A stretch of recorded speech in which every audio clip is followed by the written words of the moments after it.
At the outset, thanks Gitumani for having me as a part of this symposium. It's a very important topic, operation theatre maintenance, adequate, etc. And we did walk through the NABH road about 2 years ago. And 2 years ago, we got the accreditation of NABH. It took us quite some time to really set up everything to conform to the NABH standards. And we did do a lot of changes in the institute as a whole and also in the operation theatre. I will share some of these to you, and those of you who are interested in pursuing this particular NABH accreditation process, it could be useful, but I'm sure it's useful even in the general sense, because whatever NABH wants us to do is in the interest of maintaining and delivering a standard of care which is acceptable internationally. Let me go through these changes under two headings. One is changes to the infrastructure and changes in the processes and systems. The changes to the infrastructure, one of the major changes that we did was to completely install a new air conditioning system.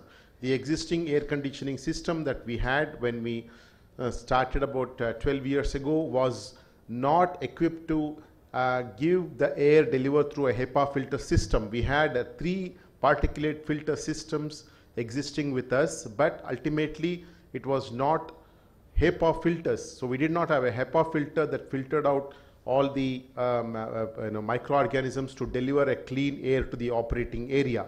And this was one of the major requirements of the NABH, and we had to install a totally new air conditioning system to maintain, to kind of meet this guideline. And this is the you can see the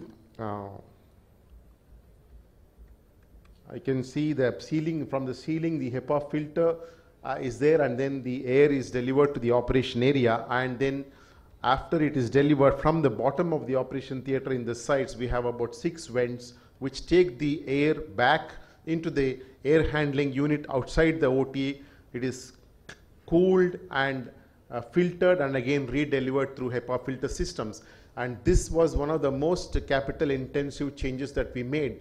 We spent about 12 lakhs for the entire air conditioning unit, and in case you are planning to go for an NABH accreditation, this would be one of the major kind of expenses that you will have to account for whenever you want to go through the NABH process. And then the temperature and the humidity of the OT needs to be monitored and documented in a systematic fashion. Every day we need to document the temperature and the humidity of the operation theatre at least 3 times in a day or twice a day, and this needs to be documented and maintained in a register in a systematic way. And this is one of the important things is NABH is that you need to do, and then you need to document whatever you have done in a systematic manner. And thirdly, having documented it, if there is any deviation from what is the standard, you need to institute corrective measures. And then once you do corrective measures, you need to go back and document that the measures have achieved what you wanted to achieve. The second infrastructure change what we needed to do was we had the autoclave and the ETO sterilizer in the same area in our previous operation theatre, and this was not acceptable. Then we had to create a new room for the ETO sterilization and a new room for the autoclave, entirely new, so that they are totally separate from each other. And this again involved doing some physical changes, and this was required for the NABH process. And this is the autoclave room, and this is the ETO room that we had to create. You could use aluminum partitions to do this, but still this is again a change that you may need to really do when you go about doing the changes for NABH. And we installed a CCTV monitoring system for the scrub area. We installed a AquaGuard system for washing the hands during scrub area. And the function of the CCTV monitor was to monitor how the OT personnel scrub. This is the CCTV monitor that overlooks the scrub area, and this is the this one we have put up in front of the scrub area. And this can be linked to the CCTV throughout the that is there throughout the system, and at any given time the whole thing is recorded, and you can actually measure the amount of minutes that each person scrubs, and that can be maintained, and that any person is violating the rule, immediately you can point out. So periodically the hospital infection control committee goes through the various recordings of the CCTV and trying to monitor who is really doing it in the proper way, who is actually violating or not really conforming to the what is the standard scrubbing time. And this very fact that somebody is looking at you when you are doing something like this, an important thing like scrubbing, definitely improves and makes sure that your staff do the things proper way. After all, we are all humans. We tend to just slip up here and there, or when nobody is watching, we always tend to do shortcuts. And the very fact that there is an awareness that somebody is overlooking whatever you are doing improves the standards and makes sure that the staff stick to what is supposed to be done. The safety systems which were not in OG, before the NABH accreditation, we implemented because it was one of the non-conforming lists in our inspection. Now we have put up this notice and we have supplied these notices to the OT staff, and the OT staff have to wear the goggles, have to wear the gloves before they operate the ETO machine and the other machines. So safety has been given priority, and we make sure that this is also complied with in their day-to-day work. Processes have to be strengthened. You have so many processes going on in the operation theatre.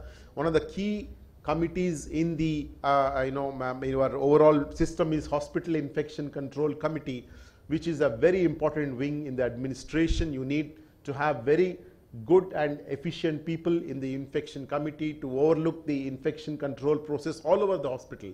This is not just limited to operation theatre. This is limited to all the areas of the hospital, including your waiting area, including your consulting rooms, including your toilets, including your waste disposal system. So this overlooks the entire hospital processes.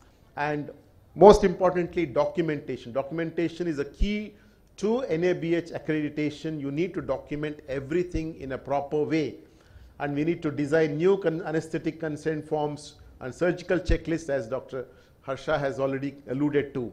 So all the procedures, you need to have a standard operating system. This is how the wet cleaning of the OT is done, how the coagulation is done.